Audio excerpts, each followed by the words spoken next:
Good afternoon, Rotarians and guests. Welcome to the Rotary Club of Toledo. Hope everybody had a nice couple weeks off. I hope your Easters were wonderful. I hope the solar eclipse was inspirational, or whatever the hell you want to call it. It feels weird to be back. I was just telling somebody, I feel like I've gotten in a routine over the year for Mondays, and this one was all off. So anyway, it's glad to see everybody back in the room. At this time, I'd like to ask Vice President Scott Hinshaw to come to the podium and deliver a reflection and lead us in the Pledge of Allegiance. Mr. Hinshaw.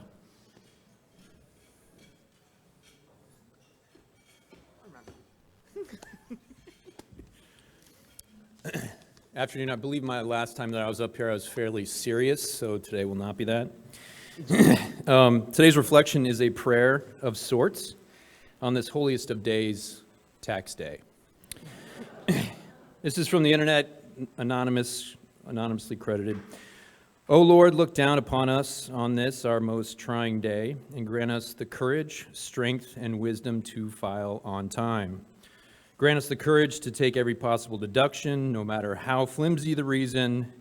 Give us the strength to pay what we owe with grace, and to accept our refunds, no matter how small. And give us the wisdom to sign our tax returns so that they will not be rejected for so small an error. And we pray also that you will now and always keep the auditor from our door. For this we pray in the name of the filer, the dependent, and the holy deductions. Amen. Amen. Please join me in the Pledge of Allegiance. I pledge allegiance to the flag of the United States of America, and to the republic for which it stands, one nation, under God, indivisible, with liberty and justice for all. Thanks, Scott. Yeah. That was fantastic. Thanks, Scott. As we begin our meeting this week, I'd like to thank and acknowledge Danbury Realtors as this month's sponsor and Rotarian Max Reddish. So thank you very much, Max. Does anyone have any guests with them that they'd like to introduce? If so, please come to the floor microphone.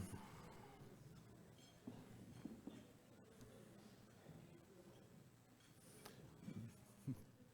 President, are we on? Yep. Hello. I have with me Kara Null, who is a new employee with Impact Employment Solutions, working in recruiting and sales. Excellent. Welcome, Kara. Thank you. And actually, just a little precursor, Kara will be joining as a new corporate member as well for Impact Employment Solutions. So it's good to have you in the room, Kara. Hello, President Travis and Rotary.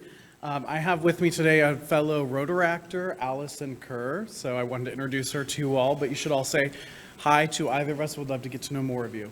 Excellent. Welcome. Alex, glad you're here, bud. Good morning, President Travis and Rotarians. I have with me a prior Blissfield Rotarian, April Welch. She works for the City of Toledo. She is the Deputy Director of Small Business and Economic Development. Excellent. Welcome. Glad you could be with us. Good morning, President Travis. I have Nancy Disbrow, owner of Neurosity, as my guest today. Excellent. Welcome. you. Glad to have you, Nancy. Hi, President Travis. I have Lindsay Ridge Steinmetz, who's an associate at Eastman Smith with me, and she does real estate and agricultural. Great. Welcome. Thank you to everyone for being here today. At this time, I'd like to ask Brian Reed to come to the floor mic for a quick announcement about Camp Day. Mr. Reed.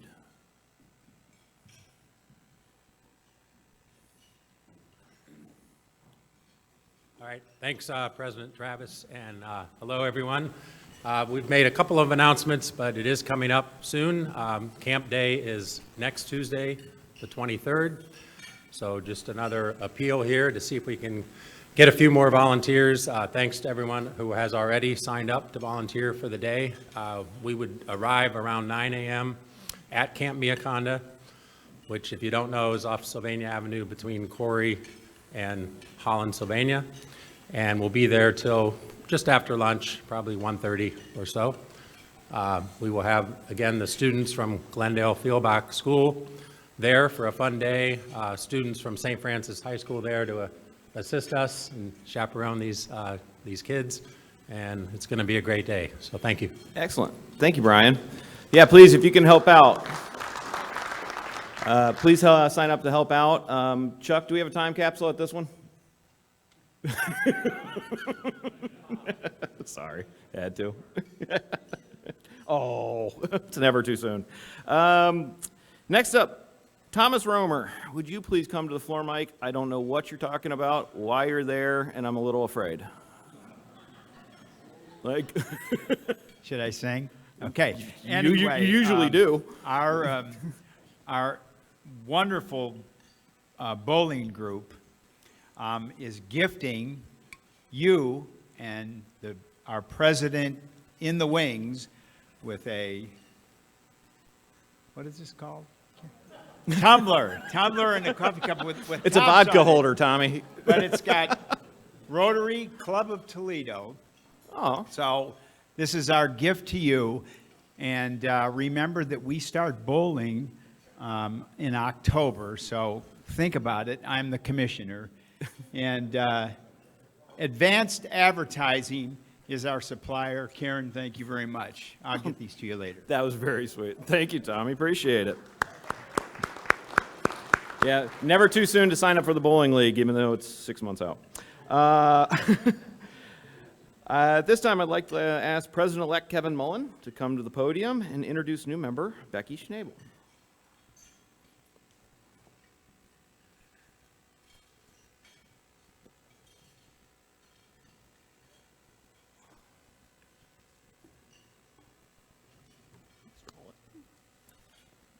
Thank you, President Travis. Fellow Rotarians, we wanted to see how much of the exec team we could get up here on a podium at one time. So, very excited to welcome another new member to the Rotary Club of Toledo, Becky Schnabel.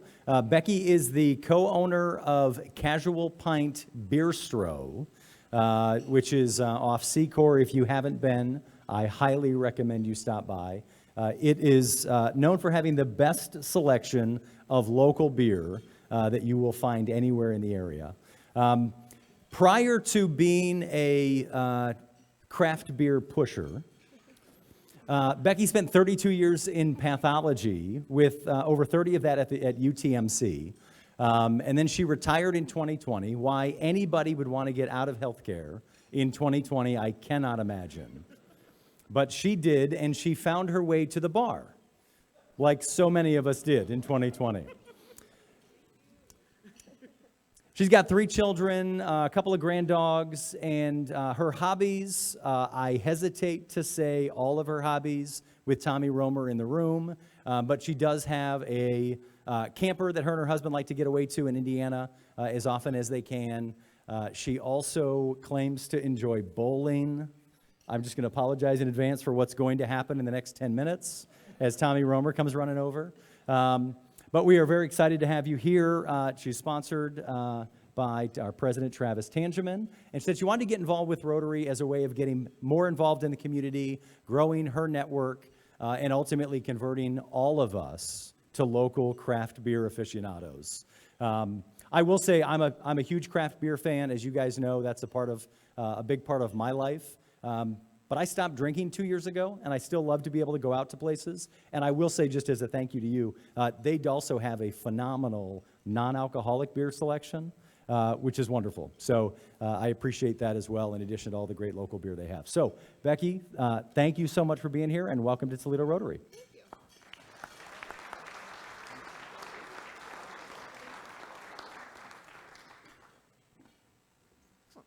Thank you, Kevin. Welcome, Becky. Yeah, I can attest. I've maybe been to Casual Pint once, maybe twice a day for a few weeks in a row. Anyway, no, it's a fantastic place. It's a lot of fun, great beer. Becky, great to have you.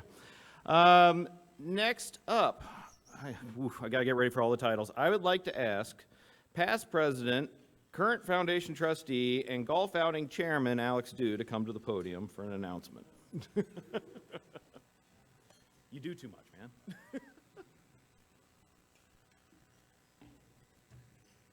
Sir? Believe me, it wasn't my idea to have all those titles, trust me. Okay, so we're 3 weeks, literally only 3 weeks away from our foundation Founders Day golf outing. Try to say that fast. I'd like to thank everybody for the overwhelming response that we've had. Our foursome teams and players are full. Okay, so if you want to play, you're going to have to join a team because we don't really have any room.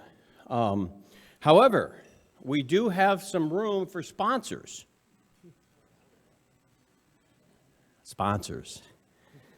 So, $1,000 sponsors at the scorecard level, scorecard sponsor level, driving range sponsor level, and rule sheet sponsor level. I do pay attention to the rules sometimes. And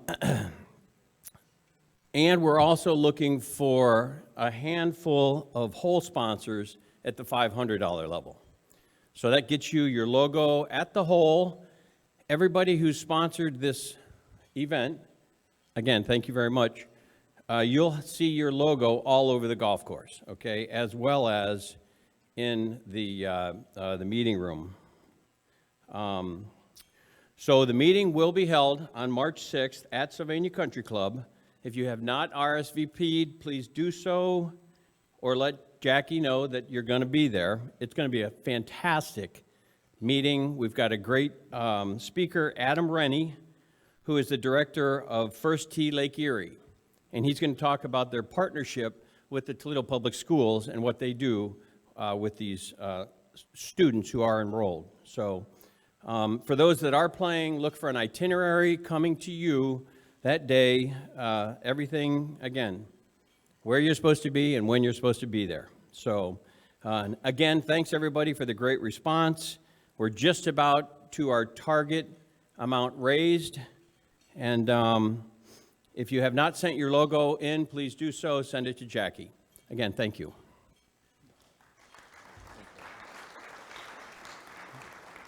Thank you, Alex. Thanks to everybody that's on the golf committee that's putting this together. They are doing so much work, and they're doing so well. And the support that all of you here in the room have given to the event has been phenomenal. So thank you very much to everybody who's supporting the outing as well. Next up, I would like to ask Foundation Chairman Jim Lehman to come to the podium and quickly introduce Brad Rubendale, who is the CEO of Same Cafe. Jim?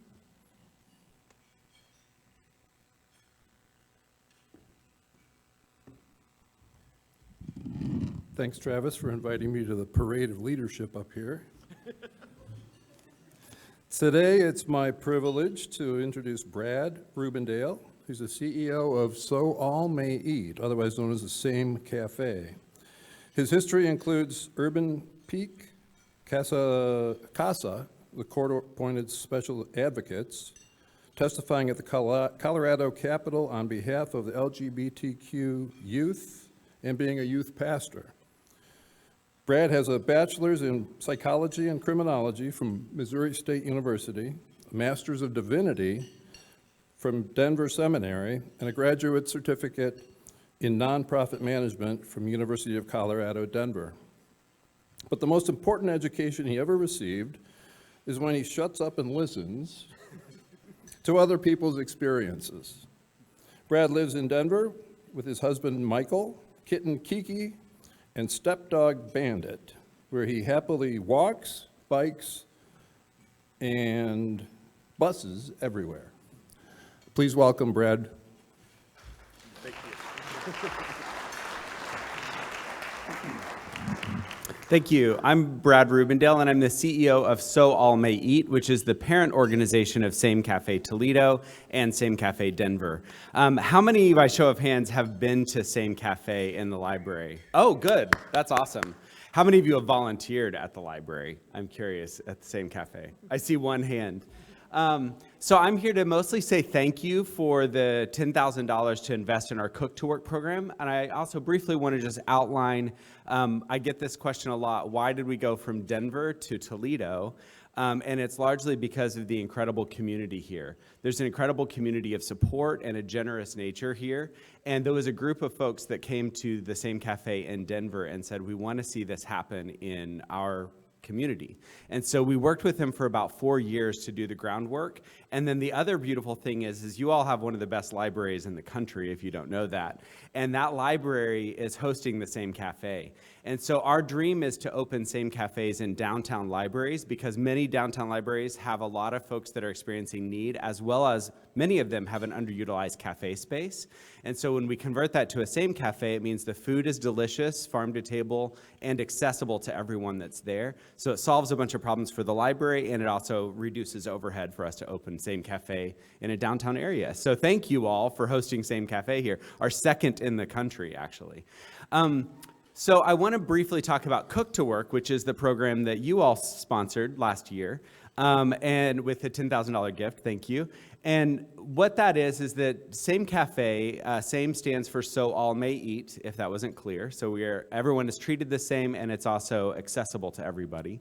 But our model is based on where people can volunteer time, pay what they can, or give produce in exchange for their meal. So you can get a meal in exchange for something other than money.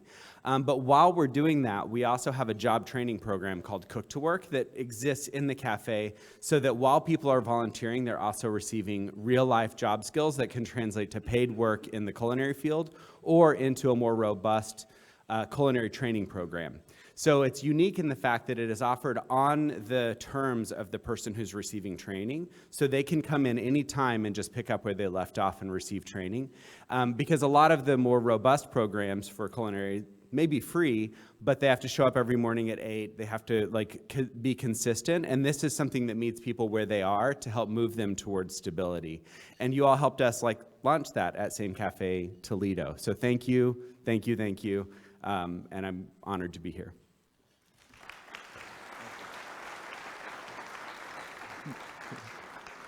Thank you very much, Brad. Thanks, Jim, for doing the introduction. Okay, let's get moving here. Presidential remarks. We got quite a few this week since we were off for a while. But since we last met at the end of March, I want to do a few shout outs here. First off, I want to thank Rotarian Jim Slattery. Jim, I don't know if you're here today, but Jim, as the owner of Valpak, actually placed an advertisement in Valpak recently that's highlighting sustainability tips and important information regarding Earth Month. So that went out to over 230,000 households locally with the Rotary logo attached to it. So thank you very much to Jim.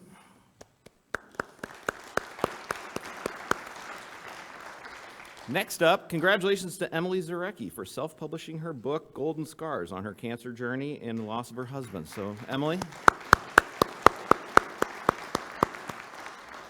Congratulations to Cindy Kerr, who was named Vice President of Community Relations at Sunshine Communities. Congratulations to Jesse Stock, who is now the new Executive Director for Partners for Clean Streams. So, Jesse, congratulations. Congratulations to Keith Burwell of Greater Toledo Community Foundation on his recent announcement of his upcoming retirement. So congratulations to Keith. And congratulations to Lasharde Scott on being named Sickle Cell Advocate of the Year by Sickle Cell 101. That's amazing. And also just received her graduate degree. Was it your graduate, your doctorate degree? Congratulations on that, too. That's awesome. All right. Next up, on May 1st, Evan Burrell, known as the Rotary Changemaker, will be at the Toledo Country Club for a luncheon hosted by the Mommy Rotary Club. This is actually being brought by the district, but everybody is welcome to attend. Anybody who's ever been on his Facebook page, he posts constantly. He's inspirational as all get out, so definitely if you can make that event on May 1st, I highly encourage it.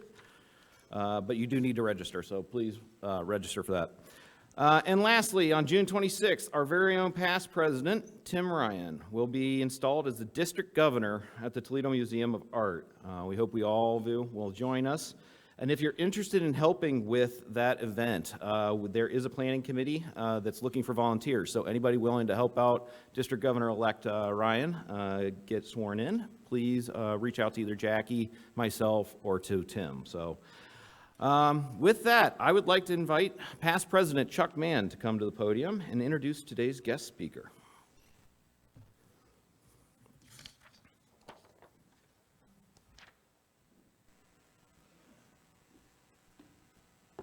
Thank you. Stephanie Campeau is the Associate Vice President of Stakeholder and Community Relations at Windsor Detroit Bridge Authority, or WDBA, with more than 20 years of experience as a professional communicator. Since 2015, Stephanie has led the development and implementation of a comprehensive engagement strategy, which includes targeted stakeholder communication and consultation for WDBA in Canada and in the United States. Prior to joining WDBA, Stephanie worked in a variety of sectors, including post-secondary, automotive, and utility. She holds BA honors degree in communication studies from the University of Windsor. Welcome to the United States, welcome to Toledo, and welcome to Rotary.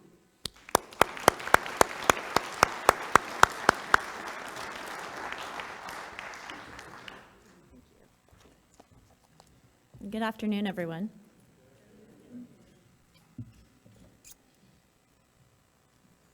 So thank you so much for having us today to talk about the Gordie Howe International Bridge. I hold Rotaries near and dear to my heart. I am a former Rotarian several decades ago, but enjoyed it nonetheless, and being able to interact with multiple Rotary groups across Ontario, Michigan, and Ohio has been an unanticipated perk of this job. So thank you so much for having us. So today what we'll do is give you an overview of the Gordie Howe International Bridge, which, does everybody know about it? Can I? Yes, okay. You would be surprised. Sometimes we do go somewhere and people are like, what, you're building a new bridge? So I'm very happy to hear that you are aware of it. Toledo and Ohio, we do anticipate having a lot of traffic coming up through Ohio from a variety of sources here, in addition to those coming from the eastern seaboard, making their way to the Windsor-Detroit Gateway. So very excited to be here.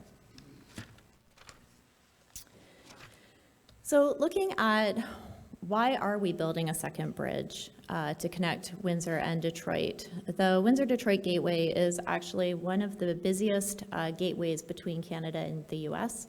Depending on the year, roughly 25 to 30% of all Canada-US trade actually crosses at the current crossing, which a lot of people don't realize. As well, more than 35 US states actually consider Canada their number one trade partner. So making sure that that corridor is operating efficiently is top of mind. Nearly $1 trillion worth of commerce crossed the border at Canada, the Canada-US border, in 2022, with roughly 7,000 trucks crossing a day at Windsor-Detroit. So clearly there is a need.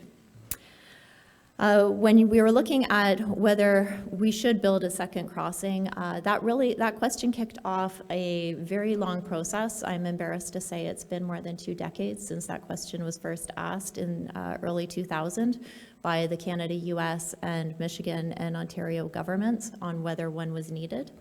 And that sparked an extensive environmental assessment and Detroit River International Crossing study that identified there was indeed a need. There's actually 4 needs for a second crossing. The first was redundancy. Obviously, with that amount of trade going over one bridge in Windsor-Detroit, should something happen to that bridge, it would be detrimental. And that was really driven home by 9/11. As well, border efficiency. Right now, if you're a commercial truck coming into Windsor and you get pulled into secondary inspection, those facilities were built in the 1920s, so there are no commercial inspection facilities there. You actually have to drive 3 kilometers or about 2 miles down the road being escorted by a border agency, which is a really inefficient use of their time. As well, capacity. It's anticipated that those trucks, those 7,000 trucks a day, will continue to grow, so it's important that the processing be able to grow with them.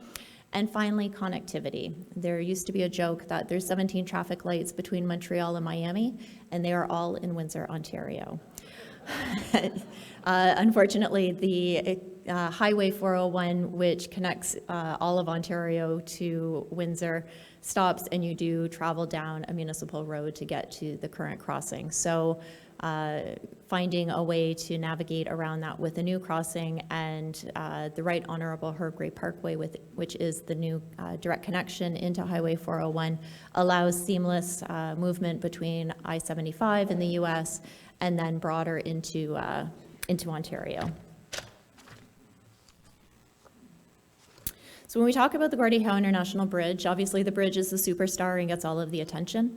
However, there's actually 4 different components to the project, which makes it one of the biggest infrastructure projects in the world. This slide shows a rendering of those 4 components. So starting at the top left is the bridge itself, which is a cable stay bridge. Right next to it in the upper right is what we call the Michigan Interchange, which is roughly 3 kilometers or 2 miles of I-75 that requires remediation to allow that connectivity. Right below that in the bottom corner is the US port of entry, a nighttime rendering. And then finally, below the bridge, you can see the Canadian port of entry. The bridge itself is opening with 6 lanes of traffic. However, keeping that growing capacity in mind, we will be able to expand to 8 lanes of traffic, 4 lanes in each direction at a later date. As well, there are wide shoulders that are available both in the 6-lane and the 8-lane configuration, which means that should there be a truck breakdown or something happen on the bridge, traffic doesn't come to a standstill. It's able to easily move and traffic can remain flowing. The bridge itself has a clear span of roughly half a mile, and there are no piers in the water. We started getting that question a lot about where are your piers following the tragedy that happened in Baltimore just a few weeks ago. And our piers, our towers are both on land, so there's absolutely no risk of any boats coming into our piers. The towers themselves are roughly 722 feet, and for those of you who are familiar with downtown Detroit, you may be familiar with the GM Renaissance Center right in downtown. Our towers are unfortunately 5 feet shorter than the main tower there, so I don't know if we can put an antenna or a flag or something, but our engineers are working on it. The total value of the contract that our private sector partner has is $6.4 billion Canadian. And when we talk about financing for the project, Canada is financing the entirety of the cost. So all of the figures that I speak about today are in Canadian dollars. The project's also being delivered through a private-public partnership. Windsor-Detroit Bridge Authority is the public part of that. And Bridging North America is our private sector partner who's responsible for designing, building, financing, operating, and maintaining that bridge with a 36-year contract.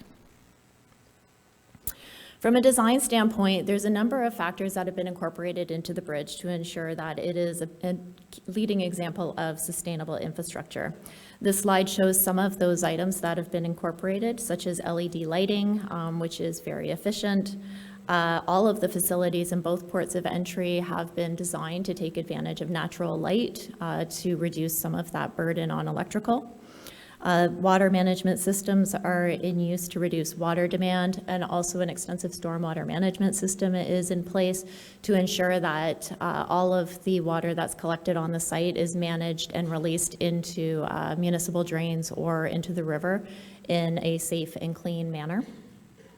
There's a multi-use path on the bridge, and I'll talk about that a little more in a moment. And as well, a green roof is being incorporated into one of the buildings. I'll also note that peregrine falcons have been making a comeback to the Windsor-Detroit area. For those of you who may be aware, they do like to nest at heights.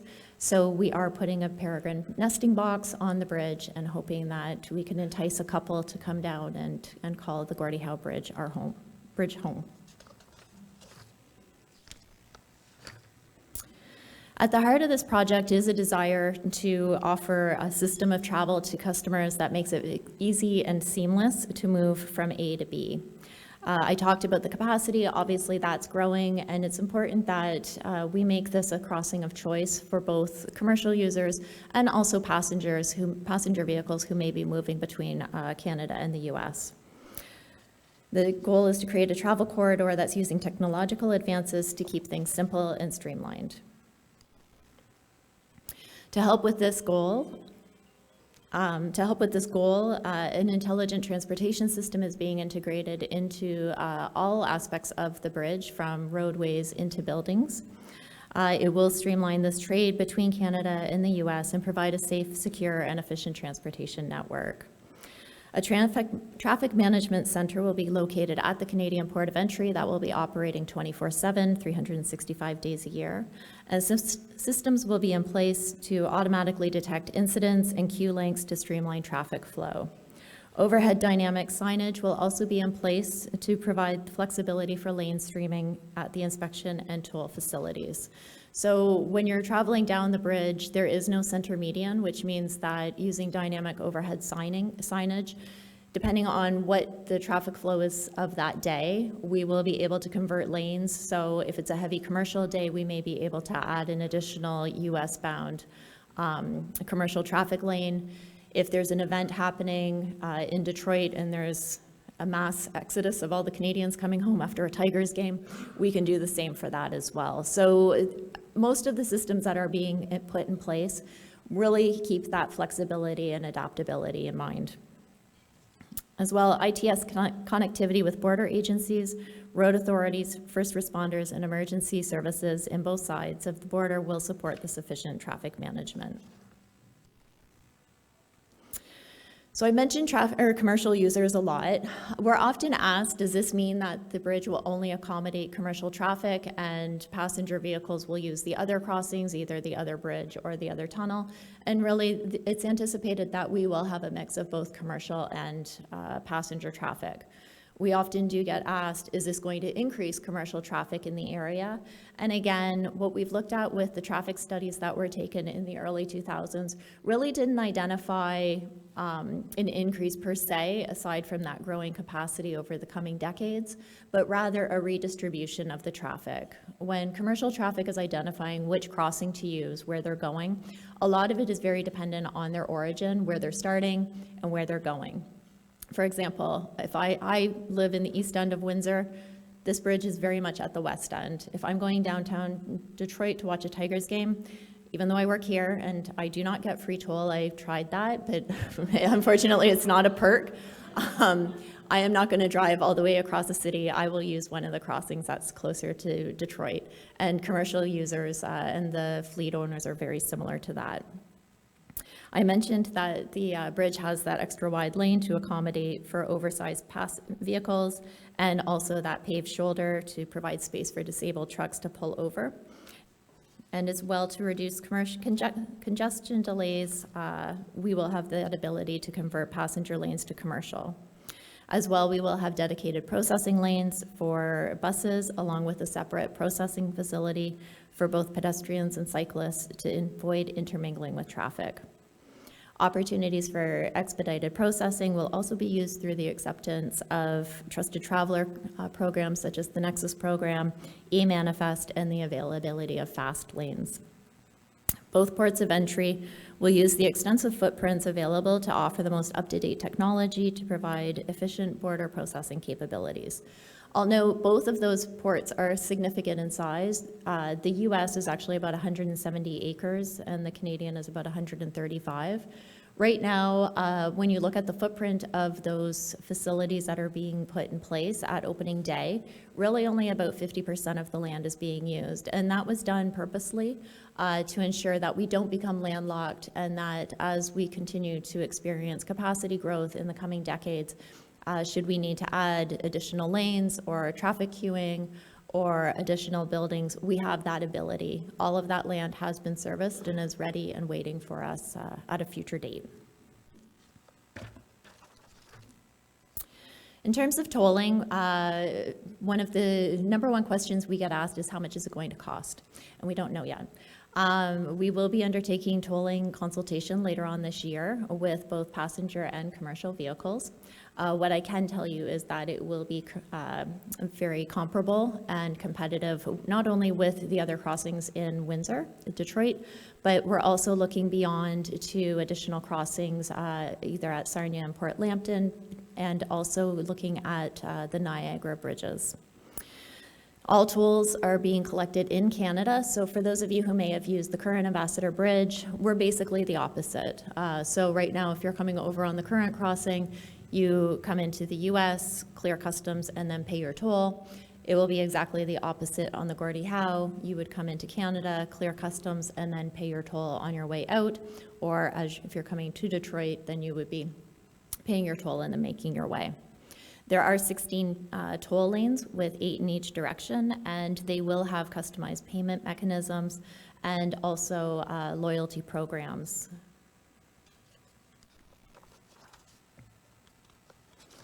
So digging into the construction, for those of you who have been down to Detroit lately, well, really over the last 3 years, I'm sure you've noticed that there's a bit of a mess on I-75 in southwest Detroit, which is probably the part of the project that touches most people, because a lot of the construction is off towards the river, off the beaten path. However, I-75 is very much on the beaten path.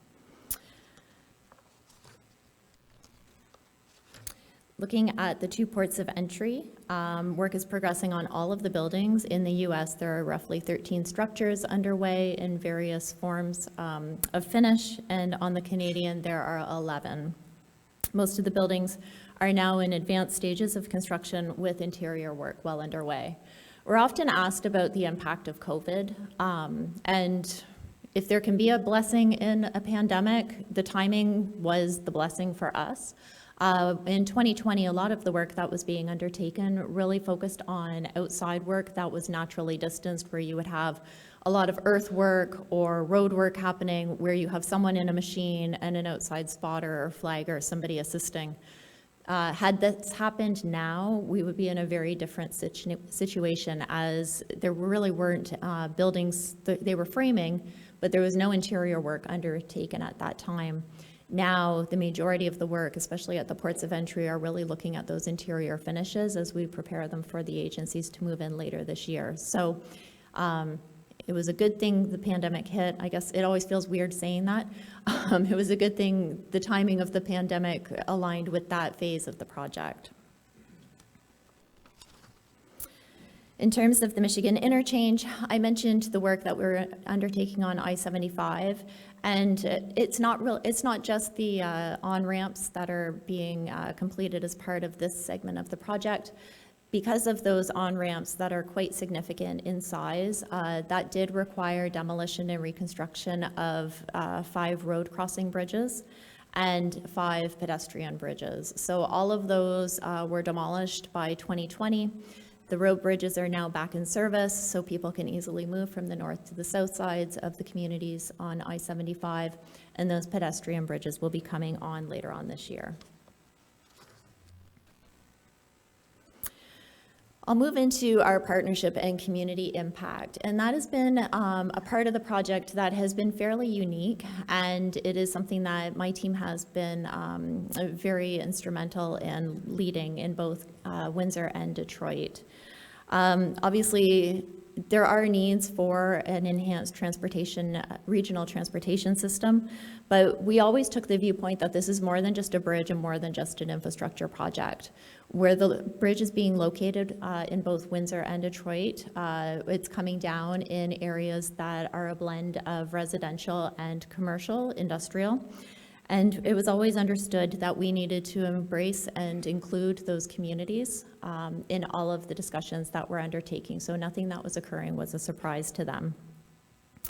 The project includes a number of integrated benefits to the communities that have been informed and tailored to the region based on consultation that really started with those environmental assessments in the early 2000s, and that when WDBA came on and our team came on in 2015, we really continued those conversations. So we have reached out on a variety of topics relating to construction mitigation, operations mitigation, environmental concerns, and community benefits.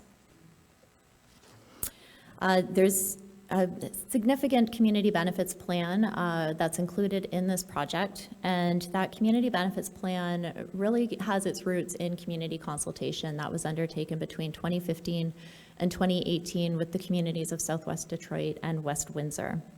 There's two components to it, the workforce development and participation strategy, which really looks at ways that local residents in Windsor and Detroit have opportunities to be engaged on the project, whether it's through employment opportunities or vending or supplier opportunities. There's roughly 83 initiatives within that part of the community benefits plan that is focusing on residents in Windsor and Detroit, as well as Indigenous peoples in Canada. And the second part of the community benefits plan is the neighborhood infrastructure strategy, which is a $20 million plan that's divided equally between Southwest Detroit and West Windsor. That's really focusing on neighborhood enhancements and betterments that very much were aligned with what we heard during that community consultation. And I'll talk about, I'll dig into both of these parts a little bit more. In looking at the workforce development and participation strategy, since 2018, we've had more than 11,000 people work on the project. That's collectively between Windsor and Detroit. 42% of those workers are local. And what we define as local is either City of Detroit, and we're running between 15 to 20% are local to Detroit, depending on the year, and Windsor, Essex, which is a bit broader geography, but we don't have the concentrated population. And again, when you're looking at that, it's about 70%. If you expand that Michigan hiring beyond the City of Detroit, they're closer to 70 to 80%. So this is very much being driven by the people who live in Windsor, Detroit, and Michigan and Ontario. We've also had nearly 700 apprentices and pre-apprentices that have had opportunities to get their start on their career in the trades on this project, which is fabulous. We've had more than 350 learning opportunities for co-op students at universities from Detroit and Windsor. And Bridging North America has done a really good job in trying to bite-size some of those contracts. As a $6.4 billion project, it can be very challenging for smaller to medium-sized businesses to have an opportunity to bid just because the contracts are so massive. So Bridging North America really took intention to make those into bite-sized contracts that have allowed nearly 300 small to medium-sized businesses that are local to Windsor and Detroit to participate on that. I mentioned that neighborhood infrastructure strategy, which is that $20 million fund, and this tends to be the part, although workforce to me is so important, but it doesn't get as much media attention. This is the part that tends to get more of the media headlines. Right now, we're supporting roughly 51 initiatives with more than 80 community delivery partners from the Windsor and Detroit nonprofit and charitable sectors to move forward with implementation plans on a variety of initiatives. Some of the key outcomes to date include arts and culture programming, including community art projects, historical films, and work to develop a cross-border historical tour. And you'll see the large brown sculpture that's on the far side of the slide. That was one of the art initiatives that we supported, which was a sculpture to be placed at the revitalized Fort Street Bridge Park. And it was created by Southwest Detroit artists, and it's symbolizing the hunger march that took place in the area in the 1930s. As well, one of the key U.S. initiatives was the Delray Home Improvement Program.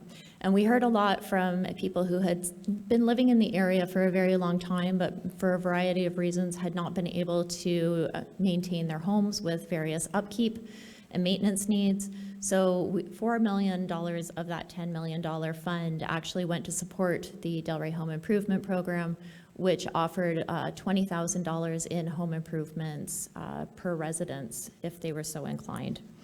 That program actually just wrapped up. The final houses are now having their final improvements and will top out at about 105 homes. Additional activities contribute to greening communities and enhancing environmental stewardship, including hundreds of tree plantings, tree giveaways for residents, and environmental education programming that's being delivered in partnership with the local schools. Support for hundreds of local entrepreneurs and small businesses through business development programs. Improvements to local parks, including fitness equipment installation at Clark Park.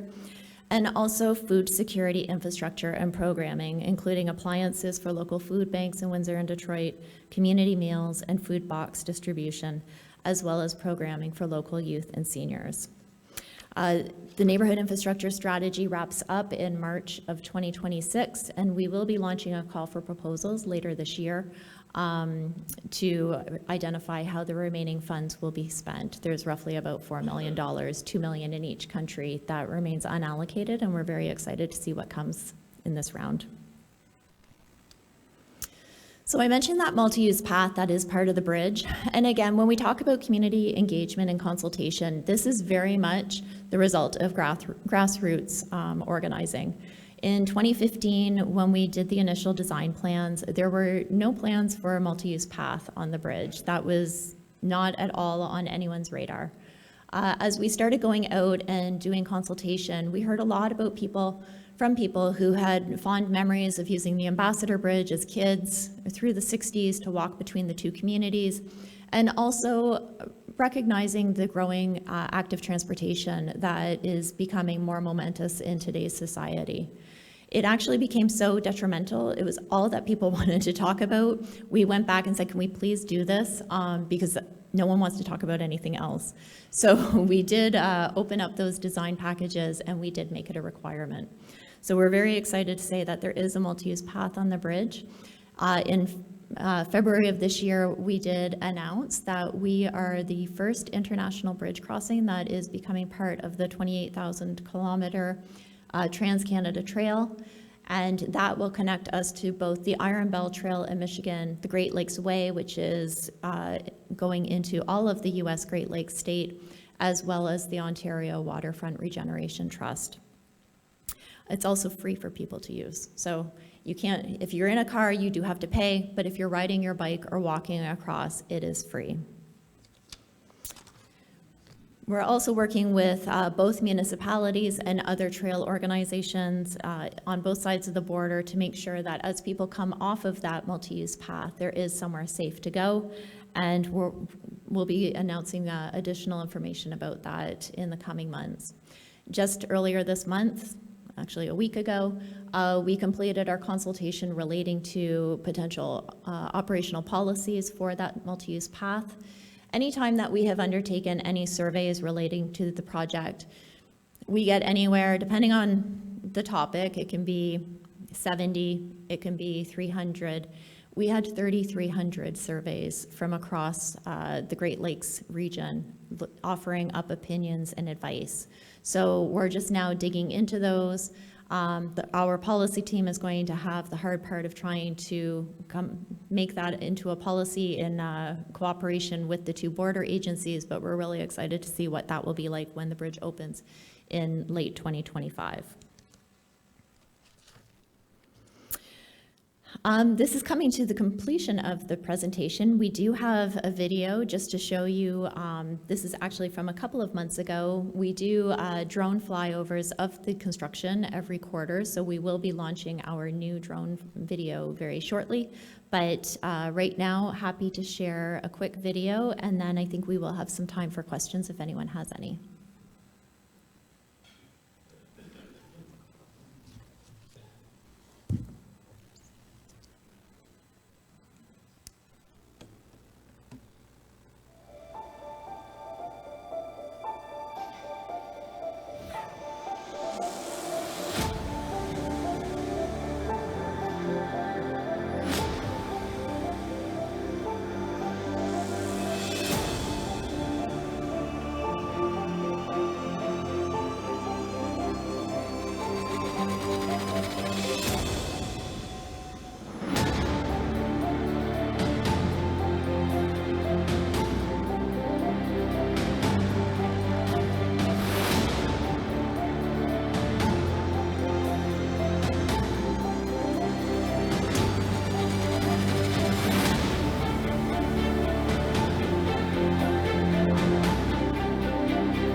it still gives me chills. I get to see it almost every week, and it's still awe-inspiring watching it. I'm not sure if there's any questions.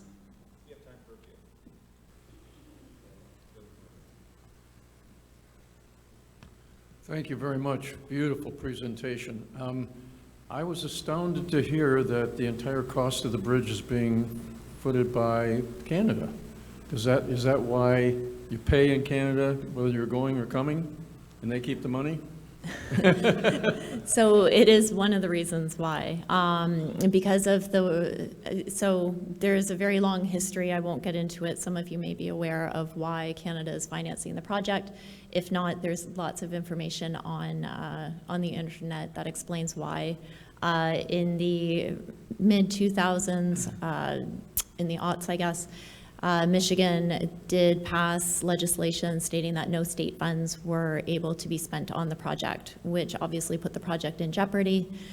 Understanding there is a very important need, the Canadian federal government did step up and agreed to cover the cost, so we are fronting the cost. So as the immediate vice president of our local fly fishing club, since we have the walkway, I'm assuming we can fish off the bridge? You'd need a very long line, It's roughly 150 feet between the road deck down, but yeah. And don't snag a truck. Yeah, thanks very much for that. Just a few questions. One, what's been the safety record so far for that bridge? I think we're at 12 million hours with no lost time injuries. That's great. Yeah, it's great. And when is it supposed to open? So we're working towards September 2025. You'll see the bridge. So right now, people in Windsor and Detroit are going crazy because the gap that was shown in the video is small, but even now, there's less than 20 road segments that need to be put together. So it's less than a third that's left. Everyone's very excited to see those come together and connect. But the bridge still has a lot of work to be done. So the bridge will connect later on this spring, but there's still about a year's worth of work to be done. Those two ports of entry will actually be finishing up later this year, and there is a commissioning period both for the ports of entry and the bridge. So you'll see these beautiful pieces of infrastructure, want to use them, and you can't. Because there are commissioning and turnover periods that have been built in so that the two agencies can move in, do all of their fit up, do all of their testing.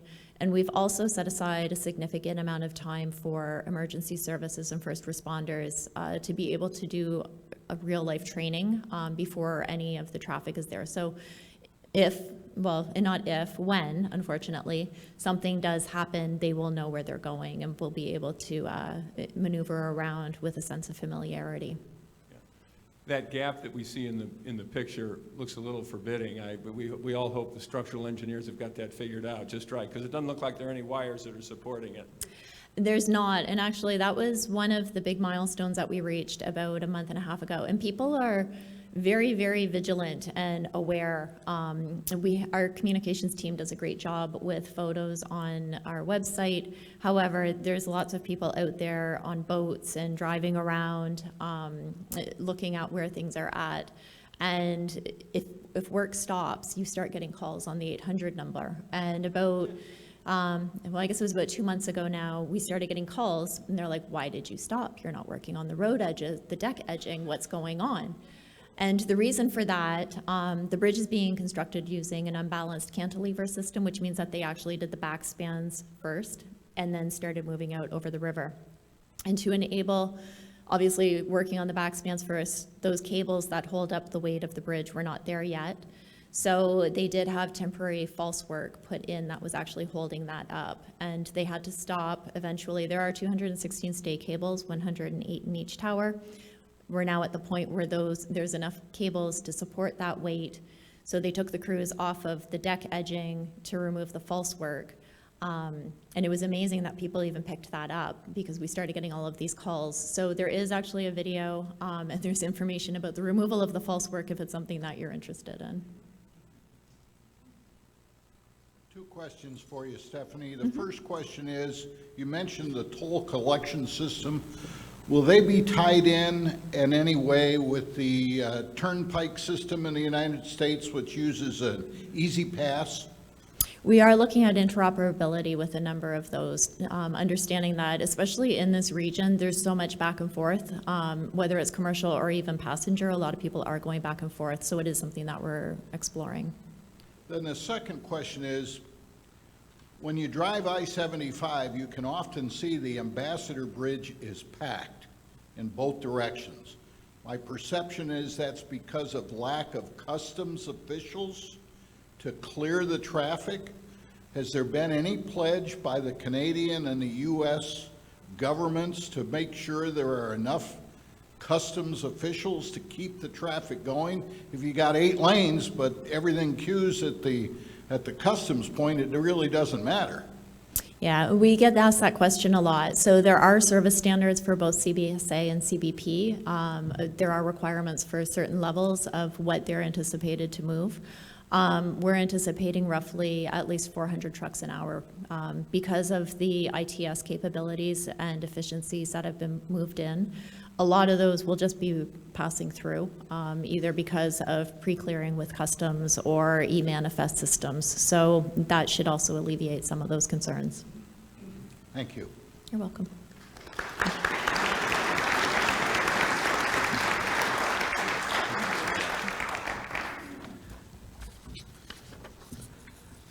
Thank you so much. I stare at that construction and realize just how horribly off the world would be if I had to be responsible for designing these things. Like I can barely build a campfire, so I don't know how people do it. That video was amazing. Thank you so much for being here. I'll bring this to you in a moment, but as a token of our appreciation, I'll be presenting you with Historical Tales of Toledo, which was authored by our past president, Clint Mock. And we'll also be making a donation in your name to the Polio Plus campaign to help eradicate that disease from the world finally. So thank you.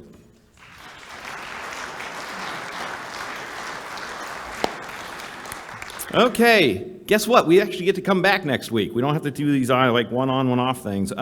We will be back here next week on April 22nd. We will be joined by Kathleen Biggins of Sea Change Conversations in honor of Earth Day. So please be here for that presentation. This week, we will be having a happy hour at Door Street Cafe. So I hope everybody comes out, enjoys a cocktail, gets to have a little bit of fun.